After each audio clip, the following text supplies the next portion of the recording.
I want to bring in my colleague, Political Editor Andrew Clennell. And Andrew, a few developments within the New South Wales Liberal Party, quite a key position that's shifting. Talk us through this exclusive.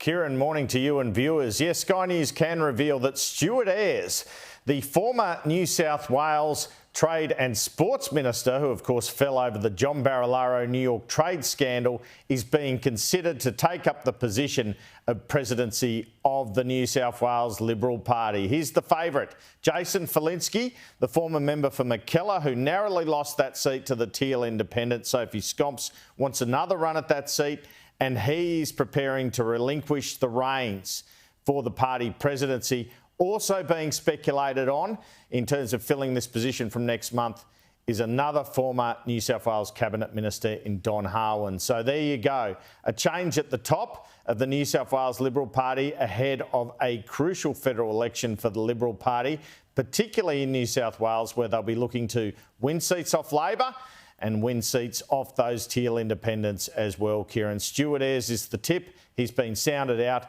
He's deciding whether to run, but he's the favourite, and Jason Falinski is walking away. Yeah, and seeking to have another crack, as you pointed out, on the Northern Beaches. Let's see how the political mood is then. Stage 3 attacks a big part of all of that with the Teals going forward. But I want to pick up on a story that emerged out of your discussion with the Prime Minister for Sunday Agenda. This is in regard to the next Governor-General. There's been some speculation, Andrew, that the government is going to appoint an Indigenous Governor-General to be the head of state. And he doesn't deny that here, the PM. This is, we've held this back from my weekend interview with the Prime Minister. He doesn't confirm it either, but there's been speculation around Tom Calma and Linda Burney in particular. Tom Calma, after that unsuccessful Voice referendum, of course, is the author, should I say, of the Langton Calma report. He accompanied the PM to the US for that state visit with Joe Biden. And there has been speculation earlier this month, particularly in the Australian newspaper, he could fill the role. He's keeping tight-lipped. He's saying he's trying to get the King out here later this year, the PM. Have a listen to what he says about that GG appointment, which will be occurring mid-year. Just finally, are you considering an Indigenous person for the office of a Governor-General when David Hurley's replaced this year? I'm consulting with the King as is appropriate, and it's important that that proper process be undertaken. Is it a possibility you could appoint a Tom Calma or a Linda Burney? I'm not going to go through options, because then you get into will it be a man, will it be a woman, who will it be?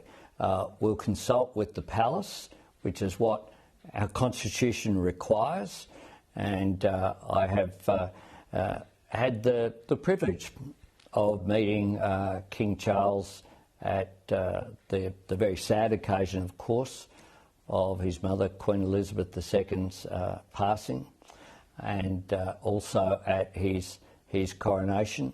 I am hopeful, and I've invited King Charles to come to Australia around the time that he'll be visiting the Pacific to attend the CHOGM meeting in the second half of this year. But we'll have processes.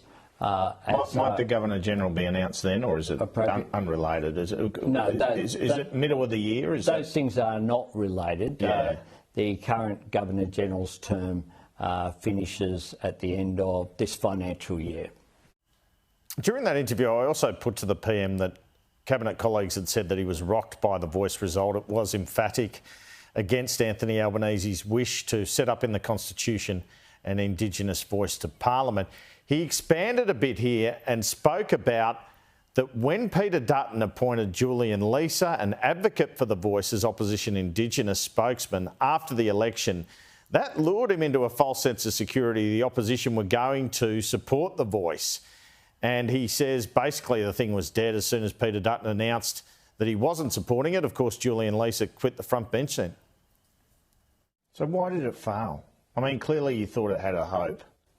I certainly was optimistic that Australians would choose, because no referendum has been carried without bipartisan support in this country. And when Peter Dutton chose Julian Leeser as the Shadow Attorney General and Shadow Indigenous Affairs Minister, that was a signal that the coalition was serious about this. Julian Leeser is someone who had involvement in the architecture of the Voice well before I was involved in those issues.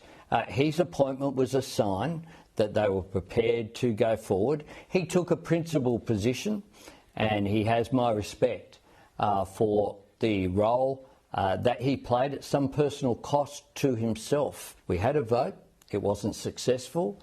It is not the first vote that hasn't been successful. I mean, we've had votes like 4-year terms. I mean, why anyone would object to 4-year terms rather than 3 years, I think it's pretty uncontroversial. But they haven't been successful without bipartisan support. Andrew Clennell, thanks. We will talk to you later in the program.